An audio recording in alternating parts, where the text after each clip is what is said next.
الشيطان بسم الله الرحمن الرحيم الحمد لله الذي انزل على عبده الكتاب ولم يجعل له عوجا. یہ سورہ کہف کی پہلی آیت ہے جو ہر جمعرات کو میں کہتا ہوں کہ بھائی سورہ کہف پڑھو تاکہ ہر فتنے سے بچا لیے جاوے.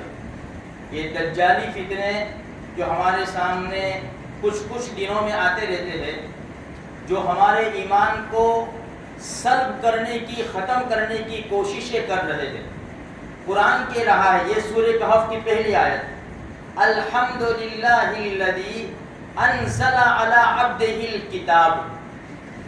ہر قسم کی تعریف اس اللہ کے لیے ہے کہ جس نے اپنے بندے پر کتاب کو نازل کیا یعنی قرآن کریم کو. ولم یجعل لہ عوجا.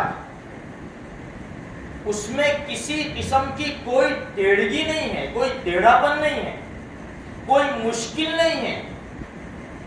کوئی پھیر پھار اس میں کی جائے جس میں کوئی مشکل ہو,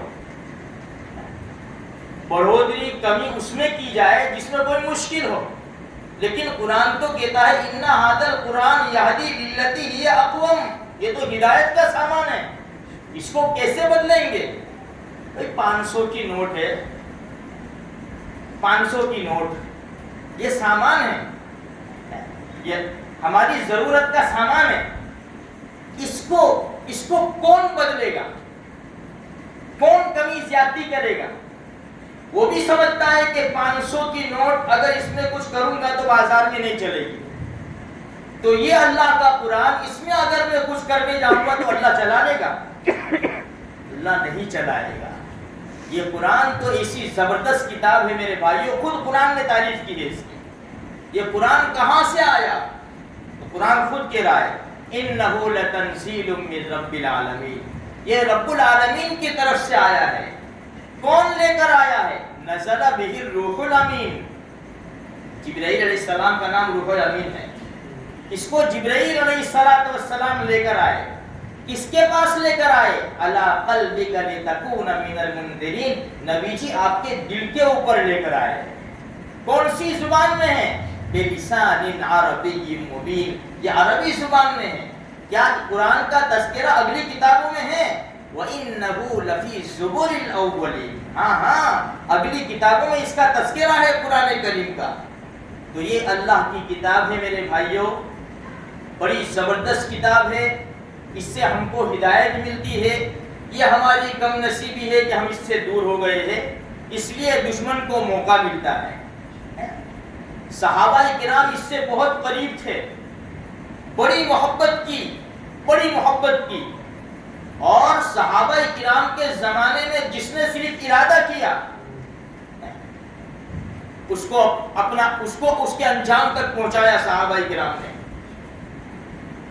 یہ صحابہ کرام ابو بکر صدیق رضی اللہ تعالیٰ عنہ, عمر ابن خطاب رضی اللہ تعالیٰ عنہ اور عثمان غنی رضی اللہ تعالیٰ عنہ, یہ تین کا نام لیا اس ملعون نے.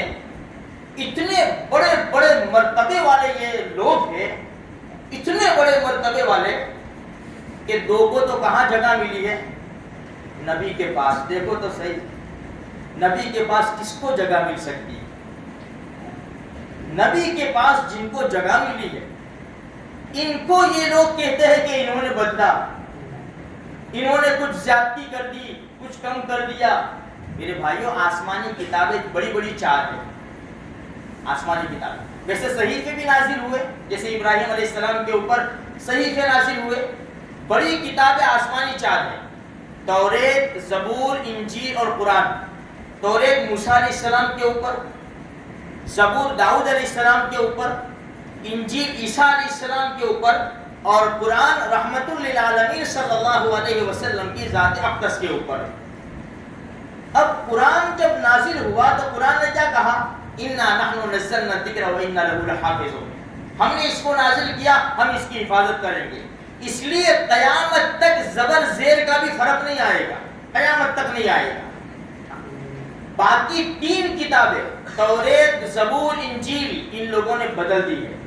ابھی جو ہے یوحنا, بائبل, جو جس قسم کے لیے انہوں نے نام رکھے ہو, ابھی کی جو کتابیں ہیں وہ اپنی اصلی حالت کے اوپر نہیں ہے.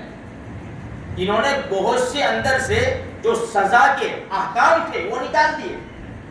اور یہودیوں نے اقرار بھی کیا. عبداللہ ابن سلام رضی اللہ تعالیٰ عنہ یہودیوں کے بہت بڑے عالم تھے جو اللہ کے رسول صلی اللہ علیہ وسلم کے ہاتھ کے اوپر ایمان لے آئے. اسی طرح بہت سے سونا زید ابن سونا رضی اللہ تعالیٰ عنہ یہ بڑے بڑے لوگ تھے جو یہ ان کی کتابوں کو جانتے تھے. سب بتایا انہوں نے کہ یہ ساری کتابوں میں رد و بدل ہو گیا, لیکن قرآن کریم ایک ایسی کتاب ہے میرے بھائیوں, اس میں کبھی بھی چینجنگ نہیں آئے گا. اللہ اس کی حفاظت کرنے والا ہے. اگر ہم کام آ جائے تو ہماری قسمت ہے. کیا کہتے ہو میرے بھائیوں, ہمیں کام آنا ہے نا انشاءاللہ. آج نیت یہ کرو, آج دیکھو نیت بہت آسان, سخت نہیں ہے. آج یہ نیت کرو کہ روزانہ مجھے اللہ کا قرآن ہاتھ میں لینا ہے اور دیکھنا ہے. اتنی نیت تو کرتے ہو نا انشاءاللہ. ہاں, پڑھنا نہ پڑھنا وہ بات کی بات ہے. اس لیے میں کہہ رہا ہوں کہ جن لوگوں کو پڑھنا نہیں آتا نا وہ تو قرآن ہاتھ میں لیتے ہی نہیں ہے. لے کے کیا کریں گے, پڑھنا نہیں آتا.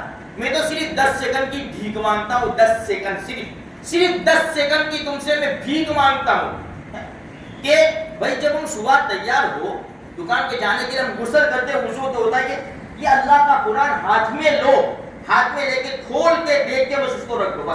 بس میں اتنی تم سے صرف 10 سیکنڈ کی بھیک مانگتا ہوں میرے بھائی. کریں گے نا انشاءاللہ. ایسا کریں گے نا تو آہستہ آہستہ ہم پڑھنے والے بنیں گے. اور یہ قرآن ہم ایسی محبت آئے گی قرآن کی, پھر دنیا میں بھی سارے مسائل حل ہو جائیں گے, آخرت میں بھی سارے مسائل حل ہو جائیں گے.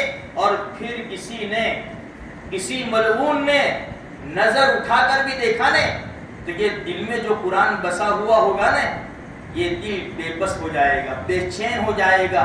جب تک کہ مسئلہ حل نہیں ہوگا وہاں تک اس دل کو چین نہیں آئے گا انشاءاللہ. ہم یہی چاہتے ہیں. یہ تو دنیا میں بہت پریشان ہوا, دنیا کے لیے, نوٹ کے لیے, ووٹ کے لیے, اور کرسیوں کے لیے, دکان کے لیے, مکان کے لیے, بیوی بچوں کے لیے. یہ دل بہت پریشان ہوا, بہت غمگین ہوا. اب اس کو غم میں لانا ہے کائے کے لیے, اللہ کے قرآن کے لیے. اللہ کے قرآن کا غم ڈالنا ہے. ہمارے نبی جب نماز پڑھتے تھے اور روتے تھے اس امت کے لیے, فرمایا دل کے اندر سے ایسی آواز آتی تھی جیسے ہنڈیاں پکتی ہے, چولہے کے اوپر جو پانی وغیرہ کچھ رکھاؤ اور جوش آتا ہو نا, ایسی آواز. ہمارے نبی کو ایسا غم تھا میرے بھائیوں. ہم نبی کے امتی ہیں, ہمیں بھی تھوڑا سا غم تو ہونا چاہیے نا. اور یہ ہوگا کب, جب اس کی محبت آئے گی, اللہ کے قرآن کی محبت آئے گی, اللہ کے رسول کی محبت آئے گی, اللہ کی محبت آئے گی. اللہ مجھے آپ کو توفیق نصیب فرمائے.